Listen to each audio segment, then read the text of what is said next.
ഷീല സണ്ണി ചാലക്കുടിയിലെ ഒരു beauty parlour ഉടമ. മലയാളികൾ ആദ്യമായി ഷീല സണ്ണിയുടെ പേര് കേൾക്കുന്നത് ഒരു റെയ്ഡിൻ്റെ ഭാഗമായിട്ടാണ്. അല്ലെങ്കിൽ എക്സൈസ് ഇവരുടെ സ്കൂട്ടറിൽ നിന്നും ബാഗിൽ നിന്നുമൊക്കെ ലഹരി സ്റ്റാമ്പ് പിടികൂടിയതിൻ്റെ അടിസ്ഥാനത്തിലാണ്. നമ്മളടക്കമുള്ള മലയാളി സമൂഹം ഷീല സണ്ണിയെ ഇത്തരത്തിലുള്ളൊരു ഏജൻ്റായിട്ടോ അല്ലെങ്കിൽ ഡ്രഗ് ഉപയോഗിക്കുന്നതൊക്കെ ഒരു സ്ത്രീയായിട്ടാണ് കണ്ടത്. അതിന് പ്രധാനപ്പെട്ടൊരു കാര്യം എക്സൈസിൻ്റെയും അന്വേഷണ സംഘത്തിൻ്റെ ഭാഗത്തു നിന്നുണ്ടായ ഒരു വീഴ്ച കൂടിയാണ്, അല്ലെങ്കിൽ സത്യം തെളിയിക്കാനുണ്ടായ ഒരു കാലതാമസമാണ്. ഏകദേശം 72 ദിവസത്തോളമാണ് നിരപരാധിയായ ഷീല സണ്ണിക്ക് ഇത്തരത്തിലൊരു സ്റ്റാമ്പ് അല്ലെങ്കിൽ ലഹരി സ്റ്റാമ്പുമായിട്ട് ബന്ധപ്പെട്ട കേസിൽ ജയിലിൽ കിടക്കേണ്ടി വന്നത്. ഏറ്റവും ഒടുവിലായി ഷീല സണ്ണി കൊടുത്തിരിക്കുന്ന ഒരു ഇൻ്റർവ്യൂവിൽ എന്തുകൊണ്ടാണ് തൻ്റെ മരുമകൾക്ക് ഇത്തരത്തിലൊരു കുബുദ്ധി തോന്നി തന്നെ ലഹരി കേസിൽ കുടുക്കിയതെന്നുള്ള കാര്യങ്ങൾ വ്യക്തമായി പറയുന്നുണ്ട്. അത് കേട്ടാൽ ശരിക്കും നമുക്ക് എത്ര ആസൂത്രിതമായിട്ടാണ് ഒരു നിരപരാധിയെ ഒരു കുടുംബം അല്ലെങ്കിൽ മരുമകളും അവരുടെ സഹോദരിയും ഒക്കെ ചേർന്ന് ആപ്പിലാക്കിയതെന്ന് മനസ്സിലാകും. അതെ അതെ, കാരണം എനിക്ക് തോന്നുന്നു കേരളത്തിന്റെ തന്നെ ഒരു ചരിത്രത്തിൽ ആദ്യമായിട്ടായിരിക്കും ഇങ്ങനൊരു കേസ്. പക്ഷേ അവർക്ക് നഷ്ടപ്പെട്ട ദിവസങ്ങൾ വലിയ കോളിളക്കം സൃഷ്ടിച്ചു. 2023 മാർച്ച് 27 ഈ സംഭവം നടക്കുന്നത്. അവരുടെ സ്കൂട്ടറിൽ നിന്നാണ് 12 LSD സ്റ്റാമ്പ്സും അതോടൊപ്പം എന്തോ മയക്കുമരുന്ന് കാര്യങ്ങളും ഒക്കെ ആയിട്ട് കിട്ടി. എക്സൈസിൽ ആരോ ഇൻഫർമേഷൻ കൊടുത്തിട്ട് അവർ അറസ്റ്റ് ചെയ്യുകയും അവരെ റിമാൻഡിലിടുകയും 72 ദിവസങ്ങളോളം, എന്നാൽ മെയിലാണ് അവർ ജാമ്യം കിട്ടി പുറത്തിറങ്ങുന്നത്. പക്ഷേ അതിനുശേഷം ഈ പറയപ്പെടുന്ന സംഭവം പരിശോധിച്ചപ്പോൾ അതൊരു വ്യാജ LSD സ്റ്റാമ്പ്സ് ആണെന്ന് ബോധ്യപ്പെട്ടു. സത്യത്തിൽ അത് ആരുടെ കുറ്റമാണെന്ന് ചോദിച്ചാൽ, നമ്മൾ ഒരാളെ പെടുത്താൻ തീരുമാനിച്ചിട്ടുണ്ടെങ്കിൽ ഇതെല്ലാം ഇങ്ങനെ സംഭവിക്കും. അവർക്ക് എന്തായാലും പോകാനുള്ള മാനം പോയി, അവരുടെ ആ ഒരു പാർലറിന്റെ റെപ്യൂട്ടേഷനും കാര്യങ്ങളൊക്കെ പോയി, അവരുടെ വ്യക്തിത്വം നഷ്ടപ്പെട്ടു. അങ്ങനെ ഒരുപാട് സ്ട്രഗിൾ ചെയ്തു. പക്ഷെ അവർ ഫൈറ്റ് ചെയ്തതിന്റെ ഭാഗമായിട്ട് അവർ ഹൈക്കോടതിയിൽ പോയി ഹർജിയും റിട്ടും ചെയ്തു. റിട്ട് ഫയൽ ചെയ്തിട്ട് അവർ പറഞ്ഞിരിക്കുന്നത് ഞാൻ നിരപരാധിയാണെന്ന് ബോധ്യപ്പെട്ടു. കോടതി അവരെ വെറുതെ വിട്ടു. പകരം അത് മാത്രം പോരാ, എനിക്ക് നഷ്ടപരിഹാരം മാത്രം പോരാ, ഇതിന്റെ പിന്നിലുള്ളവരെ എനിക്ക് കണ്ടെത്തി തരണമെന്ന് ആവശ്യപ്പെട്ടു. അങ്ങനെ അന്വേഷണ സംഘത്തെ നിയമിക്കുകയും അങ്ങനെ ഒരു അന്വേഷണത്തിലാണ് ഇതിന്റെ പിന്നിലുള്ളത് ഇവരുടെ പുറത്തുനിന്നുള്ള ആൾക്കാരല്ല, അകത്തുനിന്നുള്ള ആൾക്കാരുടെ കുടുംബത്തിൽ നിന്നുള്ള ആൾക്കാരാണെന്ന് മനസ്സിലാകുന്നത്. അതായത് മരുമകളുടെ അനിയത്തി ലിവിയ എന്ന് പറഞ്ഞ വ്യക്തി ബാംഗ്ലൂർ പഠിക്കുന്ന ഹോട്ടൽ മാനേജ്മെന്റിന് പഠിക്കുന്ന വിദ്യാർത്ഥിനി. അവൾക്ക് സ്വന്തം മരുമകളുടെ അല്ലെ സ്വന്തം ചേച്ചിയുടെ അമ്മായിയമ്മയോട് തോന്നിയ ഒരു വൈരാഗ്യം തോന്നിയെന്ന് വെച്ചാൽ അവൾക്ക് ഡയറക്റ്റ് തോന്നിയ ഒരു വൈരാഗ്യമല്ല, മറിച്ച് അവരുടെ മകനായിട്ടുള്ള സംഗീതും ചേച്ചിയായിട്ടുള്ള ലിഡിയയും തമ്മിലുള്ള ആ ഒരു റിലേഷൻഷിപ്പിൽ ഈ പൈസയുടെ വിഷയം, ഫിനാൻഷ്യൽ ഇടപാടുകൾ, അതായത് കല്യാണ സമയത്ത് ഏതാണ്ട് 10 ലക്ഷം രൂപയുടെ 10 ലക്ഷം രൂപ മുതൽ ഉള്ള സ്വർണവും അതോടൊപ്പം തന്നെ 10 സെന്റ് സ്ഥലവും ഒക്കെ ഇവർ പണയപ്പെടുത്തി. അതായത് ചെറുക്കൻ്റെ വീട്ടുകാർ പണയപ്പെടുത്തുകയും അത് പിന്നീട് തിരിച്ചു കിട്ടത്തില്ല എന്ന ലെവലിലേക്ക് എത്തുകയും പിന്നീട് ഒരുപാട് വഴക്കുകളും കാര്യങ്ങളൊക്കെ നടക്കുകയും ചെയ്തു എന്നൊരു അലിഗേഷനാണ് ഈ പറയപ്പെടുന്ന ലിവിയയുടെ വീട്ടുകാർ, അല്ലെങ്കിൽ ഈ ലിഡിയയുടെ ഇവരുടെ ഷീല സണ്ണിയുടെ മരുമകളുടെ വീട്ടുകാരും ആരോപിക്കുന്നത്. പക്ഷേ നമുക്ക് നന്നായിട്ട് അറിയാം, ഇപ്പോൾ ഈ ലിവിയാണ് ഇങ്ങനൊരു കള്ളക്കഥ അല്ലെങ്കിൽ ഒരു അതിക്രൂരമായ രീതിയിൽ അവരുടെ ജീവിതം തന്നെ തുലച്ചു കളഞ്ഞ ഒരു ക്രൂരമായ ഒരു കള്ള കേസ് ആ സ്ത്രീയുടെ മേൽ കെട്ടിവെച്ചൊരു കാരണക്കാരി ഈ പറയപ്പെടുന്ന മരുമകളുടെ വീട്ടുകാരാണ്. അതുകൊണ്ട് തന്നെ ഇപ്പോൾ മരുമകളുടെ വീട്ടുകാർ പറയുന്ന നീതീകരണമൊന്നും നമുക്ക് വിശ്വസിക്കാൻ പറ്റത്തില്ല. അതുകൊണ്ട് തന്നെ ഇതിന് റിപ്ലൈ ആയിട്ട് ഷീല സണ്ണി കഴിഞ്ഞ ദിവസം തന്നെ ഒരു ഇന്റർവ്യൂ കൊടുത്തിരുന്നു, ഓൺലൈൻ മാധ്യമത്തിന് അവർ കൊടുത്തിരുന്നു. കാരണം അവർ പറയുന്നത് അത് കേട്ടപ്പോൾ അവർക്ക് ഭയങ്കര വിഷമം തോന്നി. ഒരിക്കൽ കള്ളത്തരം പറഞ്ഞ അവരുടെ മാനവും അവരുടെ സമ്പത്തും എല്ലാം കളഞ്ഞതാണ്. പക്ഷെ അതുകൊണ്ട് തന്നെ ആദ്യം തൊട്ട് അവസാനം വരെയുള്ള കാര്യങ്ങൾ അതിനകത്ത് പറയുന്നുണ്ട്. എങ്ങനെയാണ് ഈ കല്യാണം സംഭവിച്ചതെന്നും അവർ തുറന്നു പറയുന്നുണ്ട്. എനിക്ക് ഈ പെൺകുട്ടിക്ക് നല്ല ഫാറ്റി ആയതും മകൻ ഇച്ചിരി മെലിഞ്ഞായതുകൊണ്ട് തന്നെ ഒരു അമ്മ എന്ന നിലയിൽ അവർക്ക് മെയ്ഡ് ഫോർ ഈച്ച് അതർ ആയിട്ടുള്ള ഒരു കപ്പിളിനായിരുന്നു ആവശ്യം. അതുകൊണ്ട് തന്നെ അവർ ഒരു സ്ട്രെയിറ്റ് ഫോർവേഡ് ആയിട്ട് അവർ കാര്യങ്ങൾ പറയുന്നുണ്ട്. അപ്പോഴും മകന്റെ മാത്രം ഇഷ്ടത്തിനാണ് ഈ അലയൻസ് നടക്കുന്നത്. മകൻ പറയുന്നത് എനിക്ക് വണ്ണമുള്ള പെൺകുട്ടി പ്രശ്നമൊന്നുമല്ല, പക്ഷെ ഒരിക്കലും അവർ മരുമകളെ ബോഡി ഷെയിം ചെയ്തിട്ടില്ല എന്നൊരു പറയുന്നുണ്ട്. അപ്പോഴും മകൻ പറഞ്ഞിരുന്നത് അമ്മയെ നമുക്ക് അവളെ മെലിച്ചെടുക്കാം എന്ന രീതിയിൽ പറയുന്നു.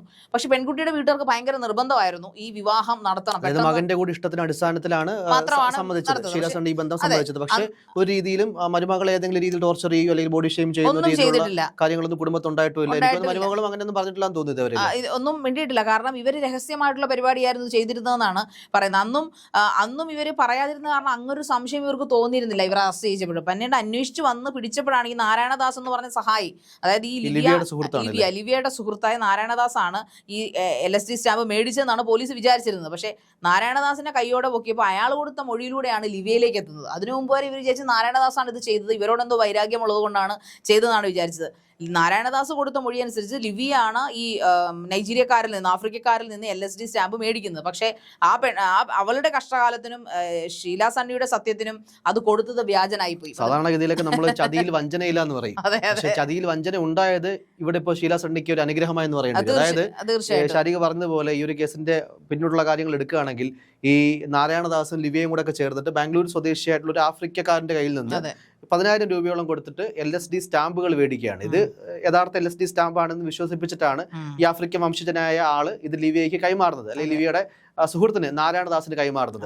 പക്ഷേ ഇത് ശാസ്ത്രീയ പരിശോധനകൾക്കൊക്കെ ശേഷം ഇത് വെറും ഒരു പേപ്പർ പ്രിന്റ് ഔട്ട് ആണ്. അതായത് LSD സ്റ്റാമ്പിന്റെ ഒക്കെ ഒരു സ്പെസിമെൻ നമുക്ക് നെറ്റിലൊക്കെ കിട്ടും. അത് പ്രിന്റ് ഔട്ട് എടുത്തിട്ട് ഒരു പഴകിയ രീതിയിൽ അതിനെ ഡെക്കറേറ്റ് ഒക്കെ ചെയ്ത് വെറും പേപ്പർ കഷ്ണമാണ് ഇവർക്ക് കൊടുത്തത്. അങ്ങനെ ശാസ്ത്രീയ പരിശോധനയിൽ തെളിഞ്ഞത് കൊണ്ട് മാത്രമാണ്, അല്ലെങ്കിൽ വ്യാജമായിട്ടുള്ള LSD സ്റ്റാമ്പുകൾ കൊടുത്തതിന്റെ അടിസ്ഥാനത്തിൽ മാത്രമാണ് ഷീല സണ്ണിക്ക് തന്റെ നിരപരാധിത്വം തെളിയിക്കാൻ കഴിഞ്ഞത്. ഒരു പക്ഷേ അയാൾ ഈ പണവും മേടിച്ച് പണം കൊടുത്തവരോടൊക്കെയുള്ള ആത്മാർത്ഥത കൊണ്ട് യഥാർത്ഥ LSD സ്റ്റാമ്പ് കൊടുക്കുകയായിരുന്നെങ്കിൽ ഒരുപക്ഷെ ലൈഫ് ടൈം ഷീല സണ്ണിക്ക് അകത്ത് കിടക്കേണ്ടി സത്യം തെളിയുന്നവരെ കിടക്കേണ്ടി വരുമായിരുന്നു. അത് മാത്രമല്ല, ഇതിലിപ്പോൾ മകനും മരുമകളും ഉൾപ്പെട്ടിട്ടുണ്ടോ എന്ന് സംശയമുണ്ട്. ഒരു പക്ഷേ പ്രതിസ്ഥാനത്ത് അവരും ചിലപ്പോൾ വന്നേക്കാം. അതിനെ ലിവിയെ എങ്ങനെയെങ്കിലും നാട്ടിലെത്തിക്കാനാണ് പോലീസ് ശ്രമിക്കുന്നത്. ലിവിയെ അറിഞ്ഞുകൊണ്ട് തന്നെ ദുബായിലേക്ക് നാട് കടന്നു. അവർ നാട്ടിലില്ല. അന്വേഷണം എത്തും എന്ന് കണ്ടതിന് അടിസ്ഥാനത്തിലാണെന്ന് തോന്നുന്നു. അതെ അതെ അതെ, ഉറപ്പായിട്ടും. കാരണം നാരായണദാസിനെ പിടിച്ചപ്പോൾ തന്നെ അവൾക്ക് മനസ്സിലായിട്ടുണ്ടാവും തന്റെ പേര് ഉറപ്പായിട്ടും. കാരണം അത് അവള് നാരായണദാസിന് ഷീല സണ്ണിയുടെ ഡയറക്റ്റ് വൈരാഗ്യമൊന്നുമില്ല.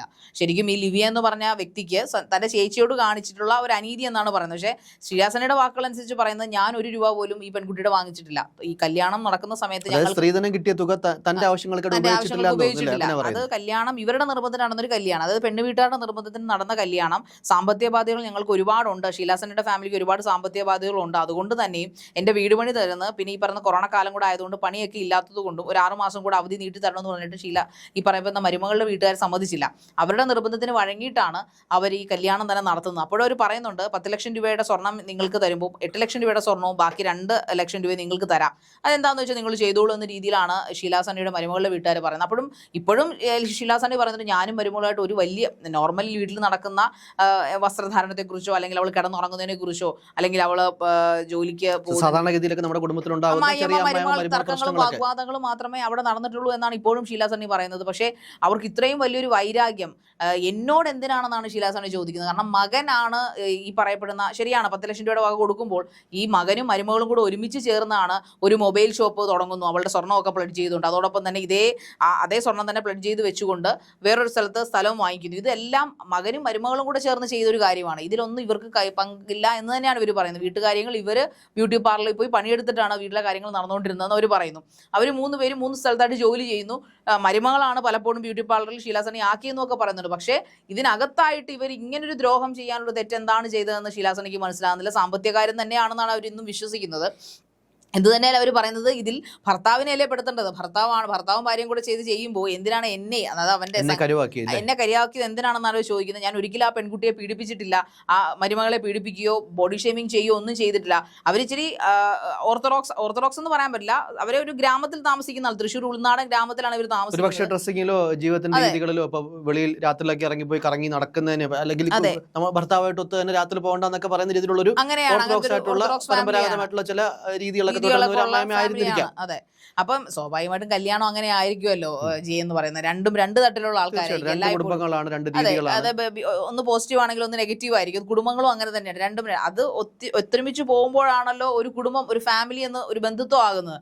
ഇവിടെ സംഭവിച്ചത് എന്താന്ന് മനസ്സിലാക്കുന്നതിന് വരെ കല്യാണം കഴിഞ്ഞു 1 വർഷവും 3 മാസവും ആയപ്പോൾ തന്നെയാണ് ഈ പരിപാടി ഇവിടെ ഒപ്പിക്കുന്നത്. അവർ ജയിലിലുമായി, അമ്മായിയമ്മയെ ജയിലിലാക്കി.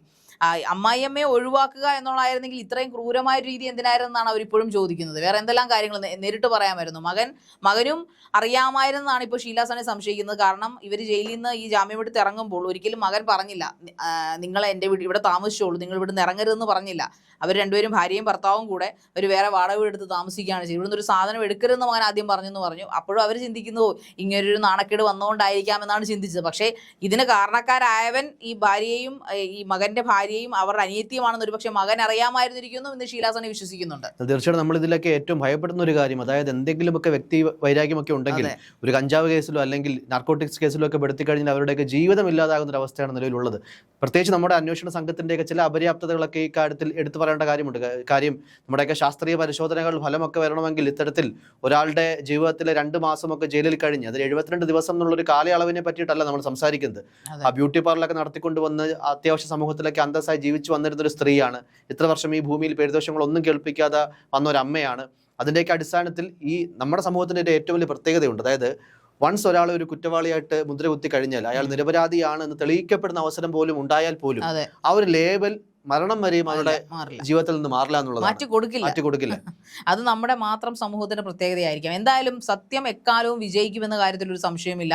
അവരുടെ സത്യത്തിന്റെ അല്ലെങ്കിൽ അവരുടെ നേരുകൊണ്ടാണ് ഇത്രയും വലിയ കൊടൂരമായിട്ടുള്ള ഒരു കേസിൽ അവരെ പെടുത്തിയിട്ടും ദൈവത്തിന്റെ മാജിക്കെന്നോ അല്ലെങ്കിൽ ആ ഒരു സൂപ്പർ നാച്ചുറലിന്റെ മാജിക്കെന്നോ നമ്മൾ ചിന്തിക്കുന്ന പോലെ അതൊരു കള്ള LSD സ്റ്റാമ്പായി മാറുകയും അതിനു പകരം തനിക്ക് കുറ്റവാളികളെ പുറത്തു കൊണ്ടുവരണം എന്നുള്ള ദൃഢനിശ്ചയം, ഷീലാ സണ്ണിയുടെ ദൃഢത, ആ യുവ സംരംഭകയുടെ ദൃഢനിശ്ചയം എല്ലാം കൂടെ ചേർന്ന് നമ്മുടെ കോടതി അവരെ സപ്പോർട്ട് ചെയ്യുകയും അതിന് പ്രത്യേക അന്വേഷണത്തിന് ഉത്തരവിടുകയും അങ്ങനെ അവരെ ഇങ്ങനെ ഈ ലെവലിലേക്ക് എത്തിച്ചത് അവരുടെ കുടുംബത്തിലുള്ള അവരുടെ സ്വന്തം മകനും മരുമകളും അവരുടെ അനിയത്തി കൂടെ ചേർന്നുള്ള ഒരു സത്യം പുറത്തേക്ക് വരുത്തിയതും നമ്മുടെ നിയമപാലകർ തന്നെയാണ്. എന്തായാലും ഷീലാ സണ്ണിക്ക് പൂർണ്ണമായും നീതി കിട്ടുമെന്നും ഈ നഷ്ടത്തിനെല്ലാം പരിഹാരം നമ്മുടെ നിയമം തന്നെ അവർക്ക് കണ്ടെത്തി കൊടുക്കുമെന്നും നമുക്ക് പ്രതീക്ഷിക്കാം.